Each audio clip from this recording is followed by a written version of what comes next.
Congress. EVM के खिलाफ कांग्रेस ने चुनाव आयोग को सौंपा ज्ञापन। कांग्रेस पार्टी ने चुनाव आयोग से व्यक्तिगत सुनवाई की मांग की। नमस्कार, मैं अंजलि मिश्रा, स्वागत है आप सभी का द न्यूज में। आपको बता दें कि महाराष्ट्र चुनाव में जिस तरीके से महाविकास आघाड़ी की करारी हार देखने के लिए मिली, इसके बाद लगातार कांग्रेस इस हार को पचा पाने में असफल नजर आ रही है और यही कारण है कि कांग्रेस के नेता बैक टू बैक जो है ईवीएम पर हार का ठिकरा फोड़ रहे हैं, चुनाव आयोग पर हार का ठिकरा फोड़ रहे हैं और अब स्थिति ऐसी हो चुकी है कि अब उन्होंने बाकायदा चुनाव आयोग के ईवीएम को लेकर ज्ञापन सौंपा है और साथ ही साथ ये मांग की है कि कांग्रेस पार्टी जो चुनाव आयोग से कह रही है कि व्यक्तिगत सुनवाई होनी चाहिए इस मुद्दे पर। जी हां, बिल्कुल सही सुना आपने।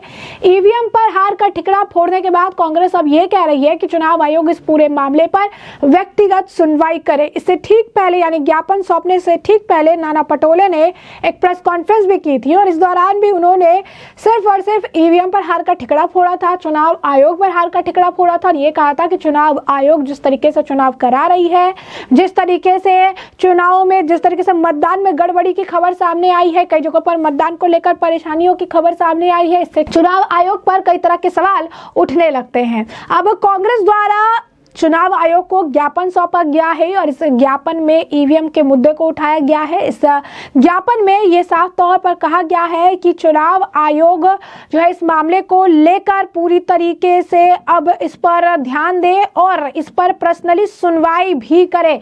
पर्सनल यानी व्यक्तिगत तरीके से सुनवाई करे। एक तरह से अगर आप देखेंगे तो यहाँ पर फिर से कांग्रेस चुनाव आयोग के सामने गिड़गिड़ा रही है, अपने हार को एक्सेप्ट नहीं कर पा रही है। इनके खुद के नेता जो है विकास आघाड़ी में एक दूसरे पर हार का ठिकरा फोड़ रही हैं। उद्धव ठाकरे के जो गुट के नेता हैं वो कांग्रेस को हार का जिम्मेदार ठहरा रही हैं, कांग्रेस के ओवर कॉन्फिडेंस को हार का जिम्मेदार ठहरा रहे हैं, लेकिन कांग्रेस जो है वो कहीं से भी हार को एक्सेप्ट करने के लिए तैयार नहीं है। ईवीएम, चुनाव आयोग और जो भी रास्ते में पड़ रहे हैं उन सभी पर ये आरोप लगा रहे हैं, लेकिन आत्ममंथन करने को तैयार नहीं है। आत्ममंथन जो है ये नहीं करेंगे। कांग्रेस प्रतिनिधिमंडल ने अब चुनाव आयोग पहुंचने से पहले जो पार्टी के नेता है नाना पटोले ने कहा कि चुनाव आयोग को जवाब देना चाहिए ईवीएम और मीटिंग को लेकर। उन्होंने कहा कि किस तरीके से हमने मीटिंग की, सारी चीजें की, लेकिन अब चुनाव आयोग इस मामले में अब जवाब दे, ईवीएम मशीन को लेकर जवाब दे। जब तक उन्होंने कहा कि जब आप चुनाव जीतते हैं तब ईवीएम में जो है गड़बड़ी की बात निकलकर सामने नहीं आती है। सुप्रीम कोर्ट ने यह बात कही थी, लेकिन अब कांग्रेस जो है वो ईवीएम पर ही दोष दे रही है और ये कह रही है कि करीब 10 लाख वोट जो है वो कैसे बढ़ गए। अलग अलग जगहों पर जो वोटिंग हुई, जो मतदान हुए, उसमें भी आंकड़े इधर उधर है। क्या कुछ कहना है नाना पटोले का, एक बार आप खुद सुनिए। महाराष्ट्र में चुनाव आयोग के पारदर्शिता के ऊपर ही संशय खड़े होने का काम शुरू हुआ है। केंद्रीय अर्थ मंत्री सीतारामन, इनके मिनिस्टर ने भी इस एक तरह का वीडियो प्रकाशित किया है कि आपको पता चलेगा कि चुनाव आयोग हमें मीडिया को सबको पब्लिश करता है। हर 2 घंटे में जितना वोटिंग होता है उसके अंक जितने हुए उसको डिक्लेयर करते हैं, लेकिन इन लोगों ने 2 घंटे के ज्यादा 2.5 घंटा लिया। 9:30 बजे का आया, 9:30 बजे के बाद 11:30 बजे आया, 1:30 बजे आया, ऐसा करके इन लोगों ने 5:30 बजे तक जो रिपोर्टिंग किया है उस समय में 58.22% मतदान इन लोगों ने दिखाया है। अब 58.22% वोटिंग होने का 5 बजे तक का इन लोगों ने रिपोर्ट दिया है। तो हमारा सवाल खड़ा होता है कि उसी दिन रात को 11:30 बजे चुनाव आयोग ने 65.2% मतदान हुआ, इस तरह का एक रिपोर्ट प्रसिद्ध किया। लेकिन दूसरे दिन चुनाव आयोग ने 21 तारीख को सुबह ये कहा है कि जो रात को हमने जो आंकड़े दिए थे 65.2%, उसमें 66.2% मतदान और बढ़ चुका है। इस तरह का रिपोर्ट सुबह 21 तारीख को उन्हें दिया है। कम से कम 7.83% मतों का उसमें बढ़ोतरी हुई है और कुल वोट उसमें दिखाया जाता है कि 76 लाख, नहीं 76 लाख वोटों की बढ़ोतरी चुनाव आयोग इसमें दिखाता है। अब सवाल ये खड़ा होता है कि रात के 11:30 बजे तक मतदान हुआ है, ऐसा अगर चुनाव आयोग बोलता है तो कौन से बूथ पे 2-4 किलोमीटर की लाइन लगी थी। पारदर्शिता के इसमें इन लोगों को वीडियोग्राफी करना पड़ता है, फोटो सेशन करना पड़ता है, सब चुनाव आयोग के लिए वो सब वहां पे प्रोविजन लिखी गई है। ऐसे कौन से साइट पर वोटिंग हुआ है, इतने तादाद में हुआ है रात के 11:30 बजे तक, ये सब रिपोर्ट चुनाव आयोग को हमको देना पड़ेगा। आज ही हम उनको खत लिखते हैं, हम सब उनको फोटोग्राफी मांगेंगे। लेकिन जो संशय है, क्योंकि पूरे महाराष्ट्र के चुनाव प्रक्रिया में अभी मेरे पास सभी उम्मीदवार कैंडिडेट हमारे बैठे हैं, मैं उनसे अभी रिव्यू ले रहा था, लेकिन किसी ने नहीं कहा कि हमारे यहाँ पे लाइन लगी थी, शाम के 7 बजे वोटिंग खत्म हो गई थी। आखिरी की जो वोटिंग थी वो शाम के 7 बजे खत्म हो गई थी, 1 घंटे के अंदर सब निपट गया था मामला।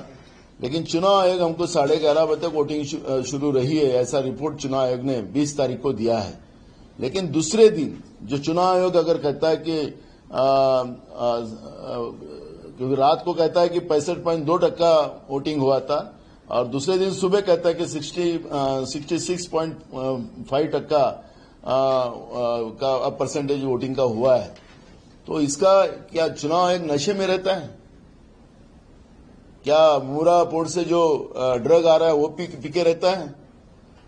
चुनाव आयोग ने क्या डेमोक्रेसी की मजाक करके रखा है? ये सवाल इसमें सब खड़े हुए हैं और इसका जवाब चुनाव आयोग को देना पड़ेगा।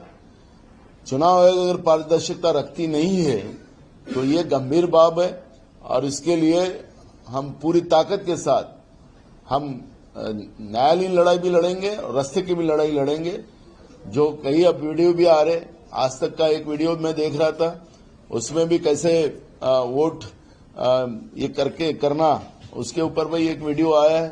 तो ये सब चीजें हमारे डेमोक्रेसी को खत्म करने लगी है। लोगों का अपना वोट, मैं जिसको मार रहा हूं, मेरा वोट उसको नहीं जा रहा है, इस तरह के प्रश्न खड़े हो रहे हैं।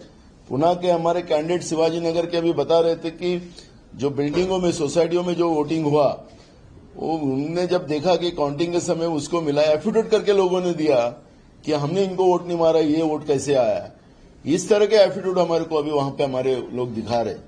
तो ये मतलब ऐसा है कि डेमोक्रेसी से बीजेपी और चुनाव आयोग ये खेल खेल रही है और जनता का विश्वास डेमोक्रेसी से उड़ाना चाहती है और लोकतंत्र से इस तरह से वोट चोर कर, डाका डालकर, चुनाव जीतकर राज्य और देश को लूटने का महापाप बीजेपी और चुनाव आयोग मिलकर कर रहा है, ये उसका अर्थ लगता है। और इसलिए हम चुनाव आयोग को सवाल करेंगे, उनसे सब जवाब मांगेंगे और चुनाव आयोग अगर हमारा जवाब नहीं देगा तो हम न्यायालयीन और रास्ते की दोनों लड़ाई लड़ेंगे। मैं आपको, वो तो हमारे पास रिकॉर्ड है, लेकिन मैं आपको यही सवाल कर रहा हूं, मैं आंकड़े दिखा रहा हूं, तुम्हारे पास भी आंकड़े ही है, आप लोगों को भी चुनाव आयोग ने आंकड़े भेजा है। हर जितना भी ये जो तुम्हारी चौथा स्तंभ है, इनको सबको ये लोग भेजते हैं। तो ऐसे में कांग्रेस द्वारा ये पूरा मामला जो है चुनाव आयोग के पास लेकर आया गया नाना पटोले को, तो आपने सुन ही लिया है। इस मामले को लेकर जो ज्ञापन सौंपा गया उसकी तस्वीर साझा करके कांग्रेस नेता जयराम रमेश ने भी बकायदा पोस्ट किया है और पोस्ट करके वो भी काफी सारी चीजें लिख रही हैं। क्या लिखते हैं वो लिख रही हैं कि महाराष्ट्र विधानसभा चुनाव में नाना पटोले जी और मुकुल वासनिक जी ने अब इलेक्शन कमीशन ऑफ इंडिया को ज्ञापन दिया है। अंत में वो लिखते हैं कि गंभीर मुद्दे उन्होंने उठाए हैं जिन पर सार्वजनिक रूप से चर्चा हो रही है। उन्होंने प्रासंगिक साक्ष्य प्रस्तुत करते और निर्वाचन क्षेत्रवार मुद्दे उठाने के लिए चुनाव आयोग को व्यक्तिगत सुनवाई करने की मांग की है। पूरा दस्तावेज जो है हम उपलब्ध कराएंगे और इसके लिए चुनाव आयोग व्यक्तिगत तरीके से एक एक करके हर व्यक्ति को जो है सुनवाई करे। इस दौरान लिखा गया है कि बहुत सारे क्वेश्चन जो है वो इस वक्त उठ रहे हैं महाराष्ट्र में वोटिंग को लेकर और हमने इसे बहुत बार ये मुद्दा जो है उठाया है और मॉडर्न डे डेमोक्रेसी में फेयरनेस और ट्रांसपेरेंसी जो है बहुत ज्यादा जरूरी है, लोकतंत्र है और यहाँ पर किसी तरीके से कोई भी जो है ट्रांसपेरेंसी को लेकर सवाल नहीं उठना चाहिए। निष्पक्ष चुनाव हुए, निष्पक्ष वोटिंग हुई है, ये होना चाहिए था।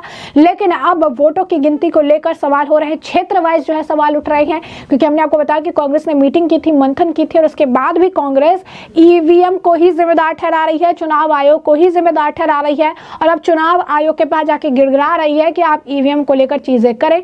और इससे पहले सुप्रीम कोर्ट भी इस मामले को लेकर विपक्ष को ऑलरेडी फटकार लगा चुकी है। बैलेट पेपर से चुनाव करने की मांग कर रहे थे, खड़गे जी बोल रहे थे, और उस वक्त सुप्रीम कोर्ट ने कहा था जहां आप चुनाव जीत जाते हैं वहां ईवीएम ठीक होती है, जहां हार जाते हैं वहां पर ईवीएम खराब हो जाती है। तो चुनाव आयोग को जो ये पत्र लिख रहे हैं, जो ज्ञापन सौंप रही है, इससे ये ना लग रहा है कि कहीं ना कहीं डैमेज कंट्रोल होगा, लेकिन आम जनता समझ चुकी है। महाराष्ट्र में भी इनका यही हाल हुआ, हरियाणा में सबने देखा कि क्या हाल हुआ, और अब कांग्रेस अपनी बौखलाहट इस तरीके के ज्ञापन और पत्रों के द्वारा निकालती नजर आ रही है। तो ऐसे में हमने आपको जो पूरा मामला है विस्तार से बताया है, और इस मामले पर अब आपकी भी जो राय हो हमें कमेंट सेक्शन में कमेंट करके जरूर से जरूर साझा करिएगा।